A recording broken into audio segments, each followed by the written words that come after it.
간헐적 단식을 할 때 식사까지 제한하는 것이 부작용을 가장 많이 나타냅니다. 왜 간헐적 단식을 할 때 포만감 있고 배부르게 먹어야 되냐?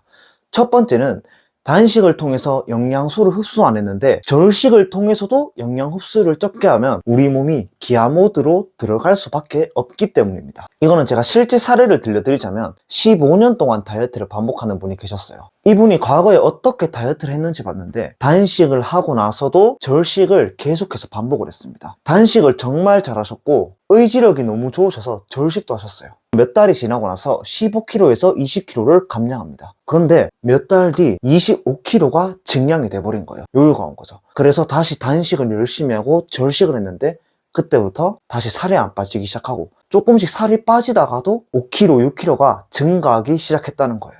왜? 단식과 절식의 조합이 우리 몸을 기아 모드로 빠뜨리기 때문입니다. 기아 모드가 됐다는 건 우리 몸이 이렇게 생각하는 거예요. 내가 지금 식량이 없어서 굶고 있는구나. 사냥에 실패하는구나. 이렇게 눈치채는 겁니다. 그래서 식량이 생길 때는 한 번에 몰아먹어서 영양을 채울 수 있게끔 계속해서 식욕을 부추기고, 이것 때문에 우리가 사실 주변에는 식량이 있지만 뇌는 없다고 생각하기 때문에 계속해서 식욕을 부추깁니다.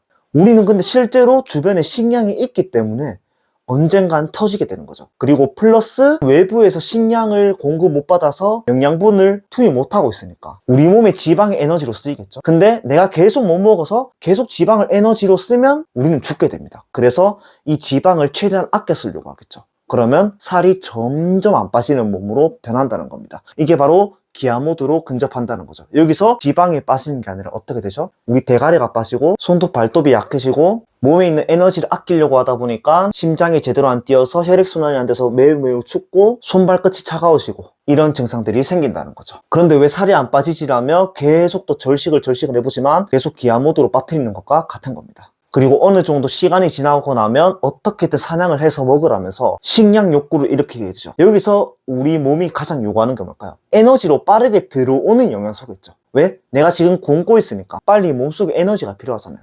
그 에너지가 뭐예요?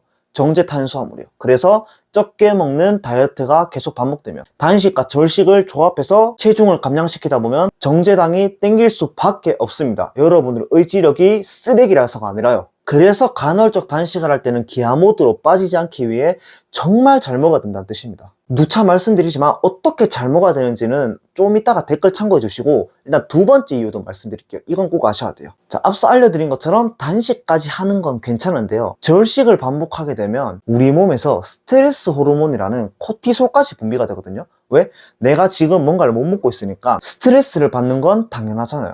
특히 우리는 지금 먹고 싶은 음식도 제한하고 있기 때문에 당연히 스트레스를 느끼겠죠. 이때 우리 몸에서 이 스트레스에 대항하기 위해 분비되는 호르몬이 있는데 이게 바로 코티솔입니다. 자, 근데 이 코티솔이 왜 문제가 되는지 말씀드릴게요.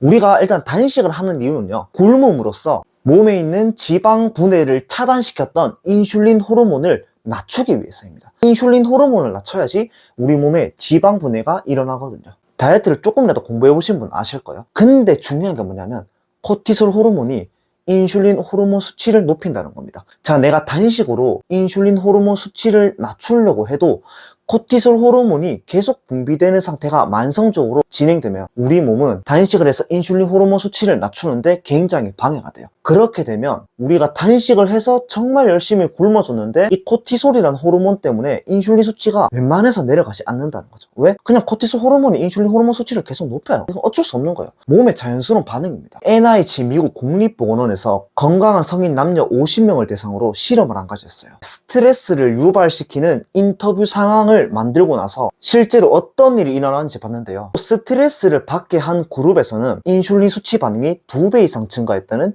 연구 결과도 나왔습니다. 이것뿐만 아니라 영국에서 정말 유명한 옥스퍼드 대학교에서 전당뇨를 가진 사람들의 스트레스 상황을 분석했는데 신기하게도 스트레스가 높은 사람들일수록 코티솔과 인슐린이 같이 증가했다는 사례들도 있습니다. 근데 우리가 먹고 싶은 걸 참고 계속해서 열량까지 밑으로 내려버리면 우리가 의식적으로 스트레스 받지 않는다고 해도 우리 몸은 영양소가 제대로 들어오지 않는다 생각해서 스트레스를 받을 수밖에 없고 그에 대한 코티솔 호르몬을 높일 수밖에 없습니다. 그래서 실제로 단기적인 체중 감량이 확 나타나다가 지방을 합성시키는 인슐린 수치 호르몬은 제대로 낮아지지 않기 때문에 다시 요요가 오는 일도 발생하는 거죠. 그래서 단식까지는 괜찮지만 이 절식의 조합이 굉장히 위험한 겁니다. 그래서 어떠한 다이어트든 간에 우리가 절식을 하면서 다이어트 하는 건 초반에 체중 감량을 통해서 우리를 현혹시킬 뿐 나중에는 식욕이 안 빠지고 살이 안 빠지는 몸을 만든다는 겁니다. 근데 여기서 더 중요한 건 사람의 본능상 더 빨리 빼고 싶기 때문에 더 적게 먹는 악순환이 발생하면서 10년, 20년 동안 다이어트하는 상황이